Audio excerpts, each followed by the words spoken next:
भारत के संविधान के आर्टिकल 38 भारत को एक वेलफेयर स्टेट के तौर पर पेश करता है और सरकार की जिम्मेदारी है कि बजट और उससे जुड़ी वेलफेयर स्कीम्स के जरिए इन आर्टिकल्स को हकीकत में लाया जाए।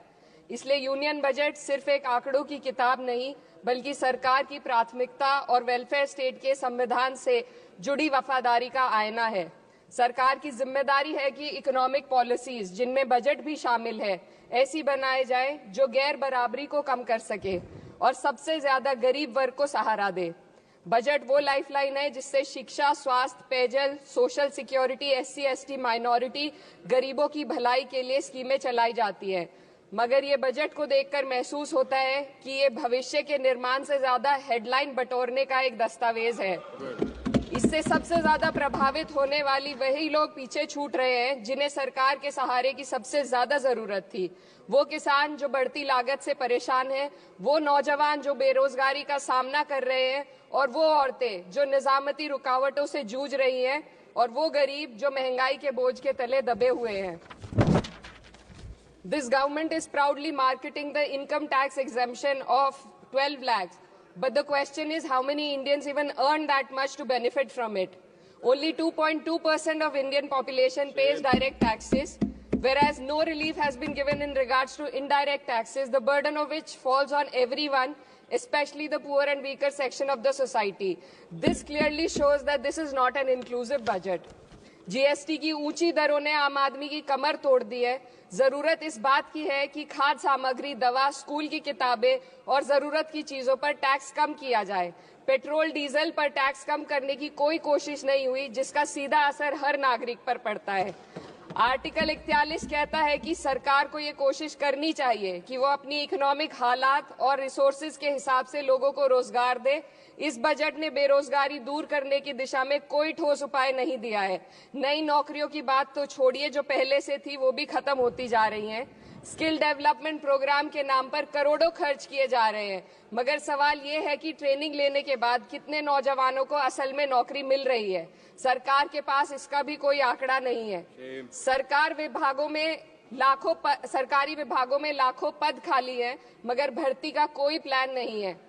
आर्टिकल 45, जिसके द्वारा सरकार की जिम्मेदारी है कि हर बच्चे को 6 साल की उम्र तक फ्री और जरूरी तालीम मिले ताकि उनका बुनियादी तालीमी डेवलपमेंट सही से हो सके, जिसको संसद ने शिक्षा का अधिकार अधिनियम बनाकर और भी मजबूती दी थी, परंतु इसकी जमीनी हालत क्या है वो किसी से छुपी नहीं है। नगरीय क्षेत्रों में सरकारी स्कूलों में शिक्षक न होने की वजह से स्कूल बंद हो रहे हैं तथा दूरस्थ ग्रामीण क्षेत्र के स्कूलों में टीचर ही नहीं पहुंच पा रहे हैं। सरकार कह रही है कि डिजिटल इंडिया और AI से तालीम का इंतजाम होगा, मगर जरा जमीन पर देखिए, उत्तर प्रदेश में सिर्फ 22% सरकारी स्कूलों में कंप्यूटर है।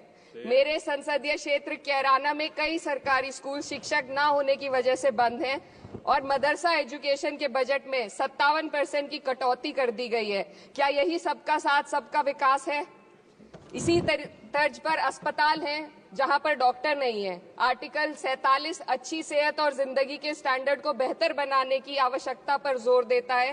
राज्य की जिम्मेदारी है कि लोगों की सेहत और उनके वेलबींग को बेहतर करने के लिए जरूरी कदम उठाए, लेकिन हकीकत यह है कि इस बजट का सिर्फ 2% ही आम जनता तक पहुंच पाता है।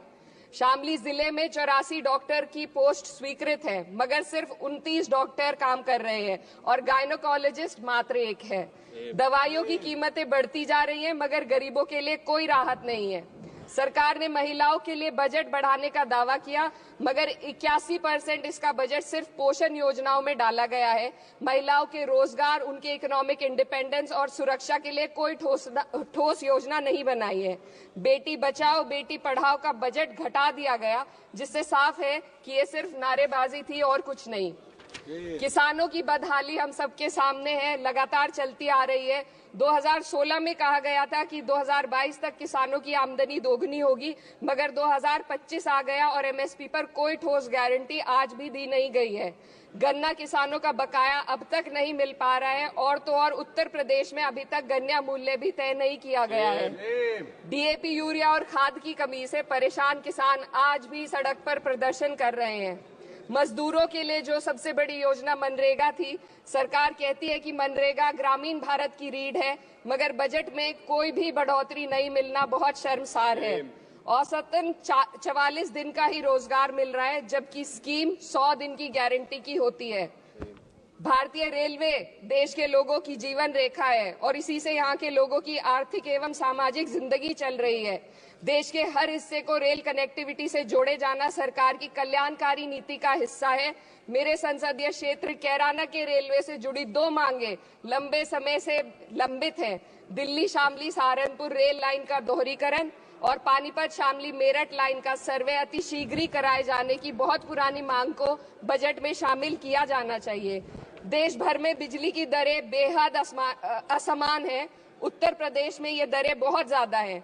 देश भर में एक समान बिजली दरें लागू करने का प्रावधान किया जाए। रिवैम्प योजना में हर घर तक बिजली पहुंचाने के लिए एलटी लाइन बनाने का प्रावधान भी जोड़ा जाए।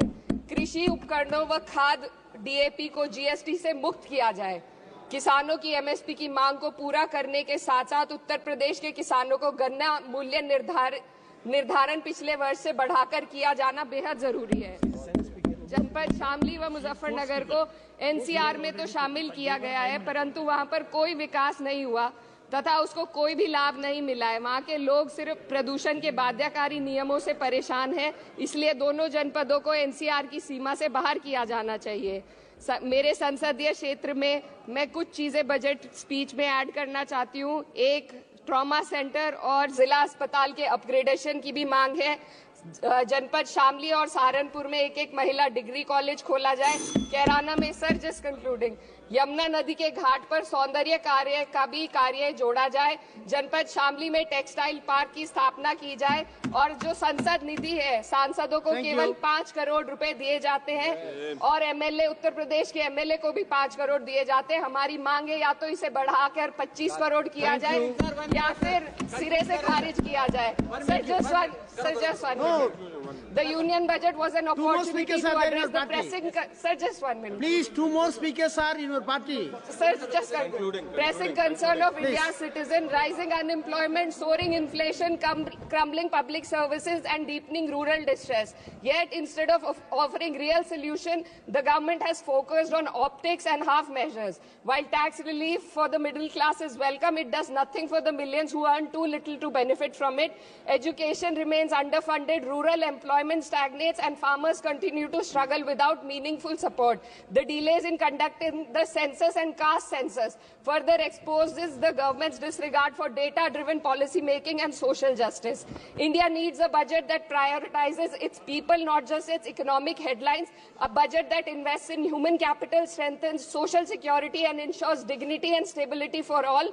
But what we have instead is another missed opportunity, one that fails the poor, the youth, the farmers, and the women of this country. Budget प्रस्ताव पर अपने विरोध को मैं 2 पंक्तियों में आपके सामने रखना चाहूंगी। बेदम हुए बीमार दवा क्यों नहीं देते? बेदम हुए बीमार दवा क्यों नहीं देते? तुम अच्छे मसीहा हो, शिफा क्यों नहीं देते? मिट जाएगी मखलूक तो इंसाफ करोगे, मुनसिफ हो तो हश्र उठा क्यों नहीं देते?